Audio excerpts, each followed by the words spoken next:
ఉన్నటువంటి అతి పెద్దదైనటువంటి master sketch కి ఒక పెద్ద చెక్ పెట్టేటటువంటి పని అవుతుంది. ఒకటి ఇప్పుడు అభ్యర్థుల మార్పు తర్వాత ఒక సామాజిక సంస్కరణ అన్నటువంటి దానికోసం చాలా పెద్ద ఎత్తున కసరత్తు చేశాడు.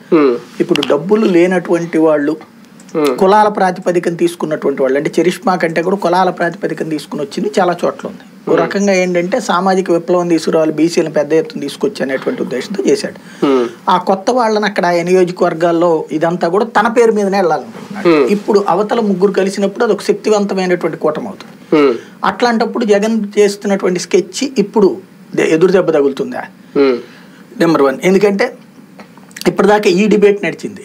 మొండిగా వెళ్తున్నాడు, ఒంటరిగా వెళ్తున్నాడు, బీసీలకు ఇన్నిస్తున్నాడు, ఇట్లాంటిది. ఈ చర్చ నుంచి తెలుగుదేశం కలిసింది, బీజేపీతో కలిసింది, మోడీ ఇంపాక్ట్ ఉంది, ఈ చర్చ నడుస్తుంది. ఇది తటస్థుల మీద ఇంపాక్ట్ చూపెడుతుంది.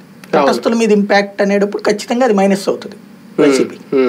జగన్మోహన్ రెడ్డి గారి మాస్టర్ ప్లాన్ లేదంటే జగన్మోహన్ రెడ్డి గారి లక్ష్యాన్ని గండి కొట్టాలని చెప్పి రెండు పార్టీలు మొదటి నుంచి అనుకుంటున్నాయి, జనసేన లేదంటే తెలుగుదేశం పార్టీ. ఇప్పుడు వాళ్ళతో కలిసి బీజేపీ నడవడం అంటే ఆ పార్టీ కూడా లక్ష్యం అదేనా, వేరే లక్ష్యం ఏదైనా ఉందా? వాళ్ళు అధికారంలోకి రావాలనుకుంటున్నారు ఇవాళ కాకపోతే రేపైనా.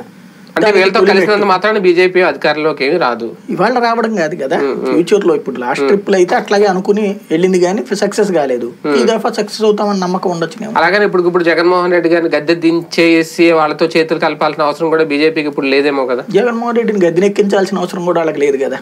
వాళ్ళకేం సంబంధం జగన్మోహన్ రెడ్డితో ఇక్కడ? కాబట్టి జగన్మోహన్ రెడ్డిని గద్దెనెక్కించాల్సిన అవసరం లేదన్నప్పుడు అవతల గద్దెనెక్కేటువంటి వాడితో మాకు ప్రయోజనం ఉంటుంది అనుకున్నప్పుడు అటే చూస్తారు కదా. ఇప్పుడు జగన్ నేను కూడా వస్తాను మీతో బరిలో దిగితే పోనీ ఏ హంగం వస్తుందో, లేదంటే వీళ్ళ రేపొద్దున్న కనీసం ఇప్పుడు తెలంగాణలో వచ్చినట్టు కొన్ని స్థానాలని వచ్చినా ఏమైనా కింగ్ మేకర్ అవుతారేమో అనుకుంటే అవకాశాన్ని వీళ్ళే వదిలేసుకుంటున్నారా? ఆ స్థాయిలో వాళ్ళకి లేదని సంగతి వాళ్ళకి తెలుసు. తెలంగాణలో ఆ స్థాయి ఉంది కాబట్టి వాళ్ళు ఇండివిజువల్గా వెళ్ళారు. ఆంధ్రాలో ఆ స్థాయి లేదు కాబట్టి ఇండివిజువల్గా వెళ్ళే ధైర్యం చేయట్లా.